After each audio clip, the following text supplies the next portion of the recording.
Bonjour et bienvenue. Tout d'abord, une belle et heureuse année à vous. Puisse-t-elle vous apporter tout ce que vous souhaitez. Pour en revenir à l'histoire de l'art, le mois dernier, nous avons abordé l'influence de l'esthétique des cathédrales dans le bijou. Ce mois-ci, je vous propose de voyager tout au long du XIXe siècle et de découvrir comment les peintres ont représenté cet édifice dans leurs toiles.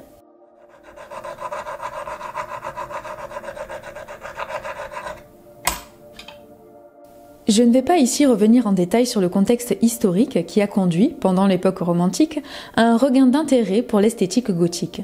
J'ai déjà longuement abordé ce point dans ma vidéo précédente dont le lien s'affiche en haut de l'écran. Pour vous faire un résumé très succinct, suite à la publication en 1802 du Génie du christianisme par Chateaubriand, puis en 1832 de Notre-Dame de Paris par Victor Hugo, le gothique jusqu'alors oublié revient sur le devant de la scène et incarne dans la pensée populaire une forme d'esprit français.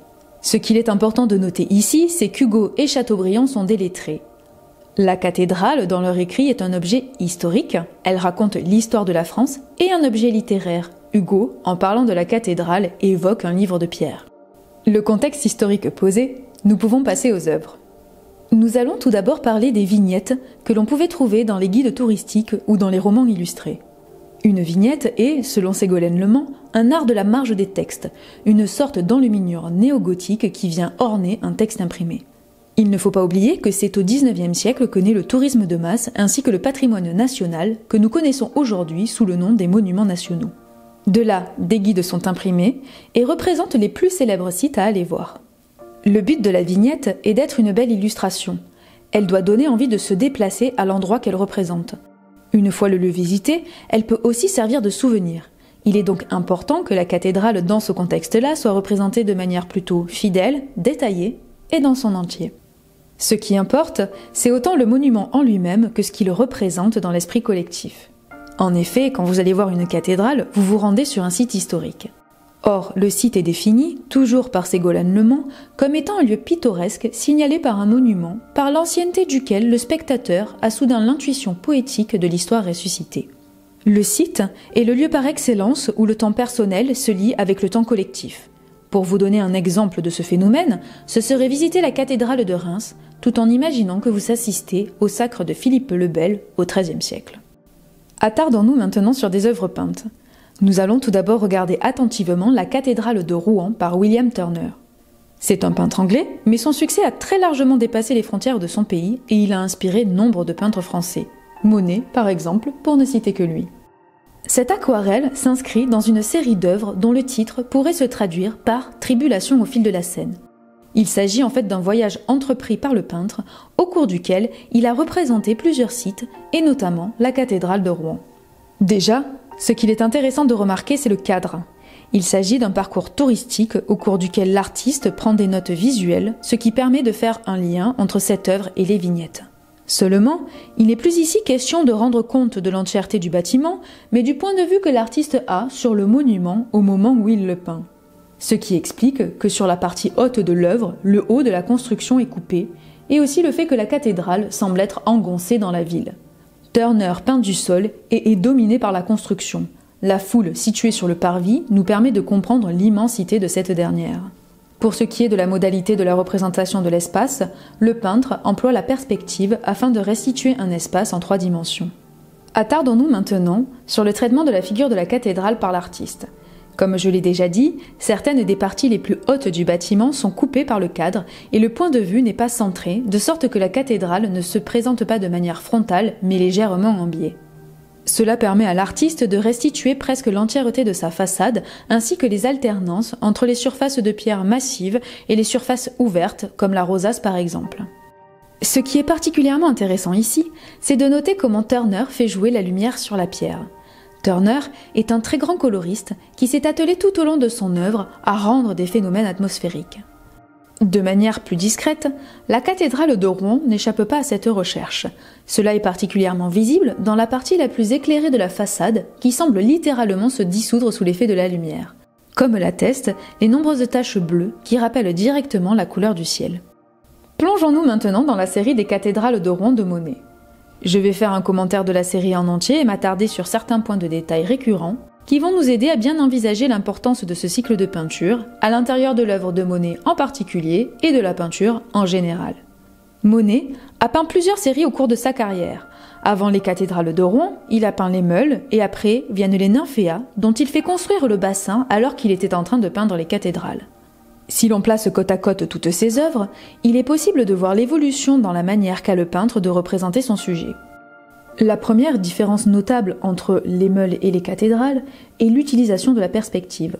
Si les Meules donnent à voir un espace ouvert en 3 dimensions, c'est moins le cas avec les cathédrales. Ce qui frappe le regardeur, c'est la frontalité des œuvres. La cathédrale se donne à voir dans toute sa majesté, imposante. On devine ses pieds et elle n'a pas de tête. Le parvis est à peine visible en bas des toiles et ses tours sont coupées. L'horizon n'apparaît pas, on ne voit que le monument.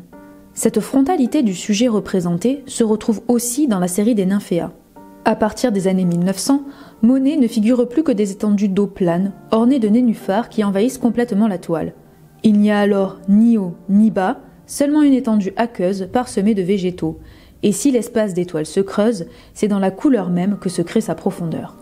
Après cette rapide analyse, il devient clair que la série des cathédrales joue un rôle de pivot entre les œuvres de jeunesse de l'artiste et les œuvres plus tardives. Si l'on compare maintenant l'aquarelle de Turner et les peintures de Monet, il apparaît clairement que ce qui intéresse Monet, ce n'est pas la cathédrale en tant que site, qu'attraction touristique, mais la cathédrale pour elle-même. Et plus particulièrement l'extérieur de la cathédrale. Il ne peint aucun intérieur et entre dans le monument presque par hasard. En peignant la cathédrale pour elle-même, Monet la transforme en motif qu'il va explorer tout au long de ses toiles. Comme le dit Georges Roch, Monet peint la cathédrale de Rouen comme un paysage. Il n'est donc plus question de pittoresque comme dans les vignettes ou l'œuvre de Turner. La cathédrale n'est plus dans les œuvres de Monet un monument immortel érigé par les hommes à la gloire de Dieu, mais le réceptacle terrestre, presque minéral, des changements atmosphériques et colorés. Cela se confirme à la lecture des titres des œuvres. La cathédrale de Rouen, le portail et la tour d'Albane, effet du matin. Ou la cathédrale de Rouen, le portail en plein soleil. Et, encore plus énigmatique, la cathédrale de Rouen, le portail vu de face, harmonie brune. Harmonie brune, qu'est-ce que cela peut bien nous indiquer? Ici, nous ne sommes plus dans les changements météorologiques, mais dans la couleur. Une harmonie colorée est un agencement de tons qui doivent procurer au spectateur un sentiment de satisfaction. Ce titre en 2 parties nous indique donc les 2 sujets de cette peinture, la cathédrale de Rouen et la couleur brune. Ce point focal sur la couleur brune, qui peut sembler anecdotique, est en fait d'une grande importance. Il traduit l'autonomisation de la couleur.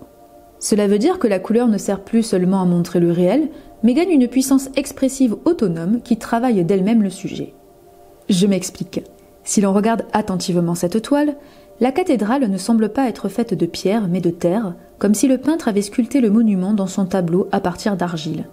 Et cette sensation de terre est procurée au spectateur par la manière dont le peintre a utilisé la couleur brune. Les dires de l'artiste dans une lettre à Alice Hochedet, sa compagne, montrent bien l'importance de la couleur dans son processus créatif. « Je suis rompue et je n'en peux plus. Et, ce qui ne m'arrive jamais, j'ai eu une nuit remplie de cauchemars. La cathédrale me tombait dessus. Elle semblait ou bleue, ou rose, ou jaune. » Pour en revenir aux peintures proprement dites, la texture générale de la cathédrale interroge. Elle semble faite d'air. Elle se désagrège presque sous les effets lumineux. Souvent, Monet emploie la même couleur pour représenter l'air et la pierre, comme si la pierre reflétait, à l'instar de l'eau, exactement la couleur du firmament. Cela donne aussi l'impression que la cathédrale tend à se désintégrer dans le ciel, qui a le pouvoir de changer les choses sous le pinceau de l'artiste. « J'ai transformé et démoli toutes mes toiles par le soleil », dit Monet en 1892 dans une lettre à Alice. Ce sont des cathédrales changeantes, aériennes, solaires que Monet nous donne à voir, transformant ainsi la pierre en un miroir du monde. Par cela, il extrait définitivement la figure de la cathédrale de l'ère romantique pour la faire entrer dans la modernité. Je vais arrêter ici cette vidéo. Le mois prochain, nous continuerons notre exploration de la représentation de la cathédrale dans l'art moderne. Ce que je voulais vous montrer dans cette première partie est la filiation qu'entretient Monet avec la peinture romantique et, en même temps, comment, par l'originalité de son traitement de la figure de la cathédrale, il s'extrait complètement de ce courant. J'espère que vous avez passé un agréable moment en ma compagnie. Si c'est le cas, n'hésitez pas à commenter, liker, partager la vidéo, ça m'aide à gagner en visibilité.